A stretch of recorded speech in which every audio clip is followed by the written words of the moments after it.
So the draft is 24 days away, and many are still wondering who's the best player in it. Well, Cincinnati Bearcat corner Ahmad Sauce Gardner tweeted from this last night, "I'm the best player in the draft." All right, that could be. ESPN NFL draft analyst Matt Miller back with me now. Matt, this draft class has a much different feel than last year, for me at least. We all knew Trevor Lawrence could be the number one overall pick long before draft night, right?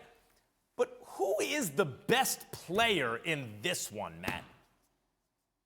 Yeah, Max, I do think it is the player who will most likely be the first pick. That's Aidan Hutchinson, the defensive end from Michigan. Really, he had a fantastic final season for the Wolverines as they finally beat Ohio State. That was a game that I go back to all the time. The way that he dominated a very good Ohio State offensive line that will have a couple players drafted this year, a couple players drafted next year, that kind of put the ink on the scouting report for me when it came to Aidan Hutchinson. He has the athletic tools. He has the production, he has the leadership, the character, he has the relentlessness that he plays with on the field as a pass rusher, as a run stopper. He's scheme versatile, can play in a 4-3 or 3-4 defense. So I do believe in a year where it is kind of muddied as to who the first pick will be or should be, I think Aidan Hutchinson should be the first pick, and I think he is the best player. He seems like a consensus is formed around him. Correct me if I'm wrong, over the last 6 to 8 weeks maybe that he's going to go for something like that.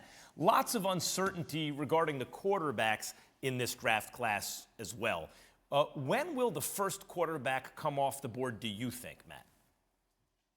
Man, we are all guessing right now as far as when that first quarterback will come. I mean, I think the Detroit Lions at 2 are at least a possibility. But if we had to make a smart guess as of today, I think the Carolina Panthers and Kenny Pickett from Pittsburgh. Remember, he committed to Matt Rule when Matt Rule was the head coach at Temple. Then he went to Baylor, obviously, and Pickett went to Pitt. But, a fifth-year senior, 49 starts in college. Here's something interesting, though, Max. The Panthers don't have a second or third round pick this year. So I think what they could do is trade back from number 6 overall, get a little extra draft capital, and get Kenny Pickett in a spot that's a little more comfortable for them. Instead of drafting him at 6 overall, maybe you're in a spot where you can draft him at 10 or 11 overall, get some extra picks, hopefully in rounds 2 or on day 3 to make up some of that gap that exists right now.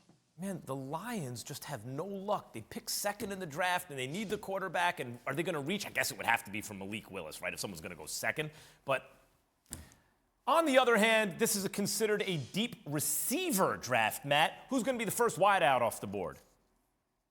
Oh, Max, it is such a deep class. We might see 8 receivers go in the first round. So it is a historically deep class. But I think Drake London from USC, who was the best player at the position before he broke his ankle on October 30th, he had 88 catches in 8 games and was essentially unstoppable at contested catches in the red zone. And let's remember, this was a USC team with some quarterback issues this year. So what Drake London was able to do in those 8 games, to me, solidified his ranking as the number 1 receiver. Now, he is coming off that injury, but it was long enough ago that we should see a healthy Drake London when training camp rolls around. And I think he has a chance to be a huge rookie impact like Justin Jefferson, like Jamar Chase, where he can get those stats and production that really matters in that first year.